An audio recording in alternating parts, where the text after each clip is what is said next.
Lancaster saw its first case today, and what we need people to continue to do is what they have been doing, which is maintaining social distance, and that means staying at home unless you are going out for groceries or you need to go to the pharmacy for something.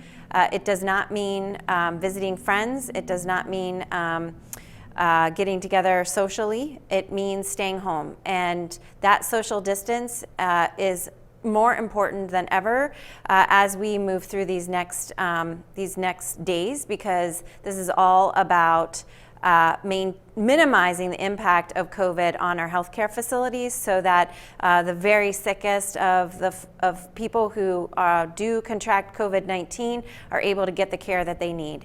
And I know that that's hard because we don't know how long this is going to last.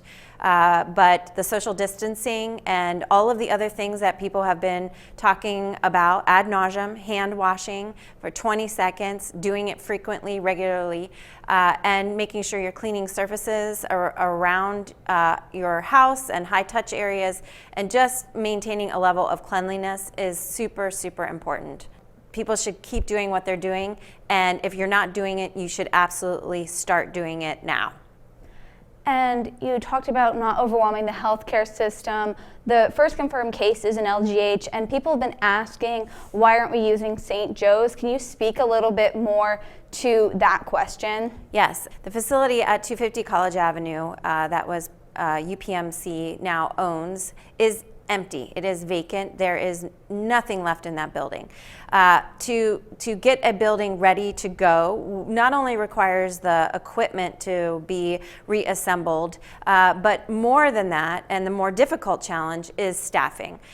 We have redeployed, according to the surge planning that's here in the county, we have redeployed many of our nurses and physicians off from elected surgeries and other non-critical care to support our COVID-19 response. And we just literally don't have enough people. And I am getting calls and emails regularly to my office.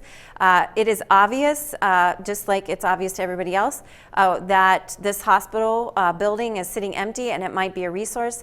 Literally weeks ago, we were talking about this with UPMC and doing some contingency planning and thinking. If it gets to that point, we have a lot of big problems because we will not have the staff that we need to be able to respond.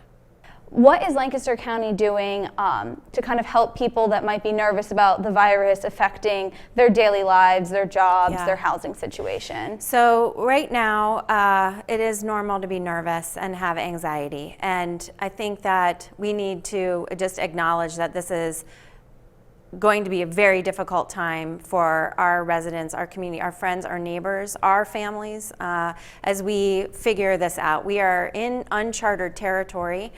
I would ask people to stay focused first and foremost on health and well-being for themselves. It's really important that we all stay healthy.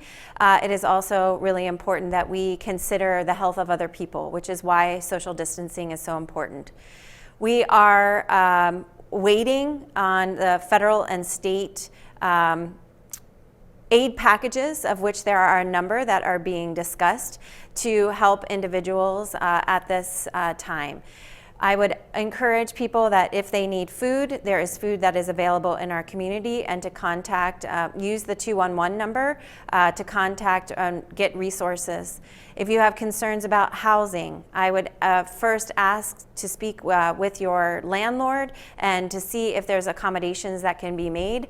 First and foremost, we have thousands and thousands of rental units here in the city, and I don't know how many people are going to be able to pay their rent. And so we are asking everyone to take a deep breath, understand that this is affecting literally every sector of our economy all at once, and we've not been in this situation before. And so we need to be caring, compassionate, and taking into account that this isn't just about any one person, this is about all of us. And I know, Lancaster, that we come together to celebrate our joys and sorrows. This is a time that we need to be coming together as a community and working together as a community to respond to this crisis. Please stay home. Please, please stay home. We are just at the beginning of this crisis here locally in terms of the number of people who are going to be diagnosed. And that is not to incite fear. It is only to ensure the health and well-being of our community as we move through these weeks. The other thing that I want to say is that this will end. We will not be in this state of emergency forever. These weeks that are ahead of us are going to be hard, but there will be an end. And I just ask everyone to hang on and to support one another as much as possible.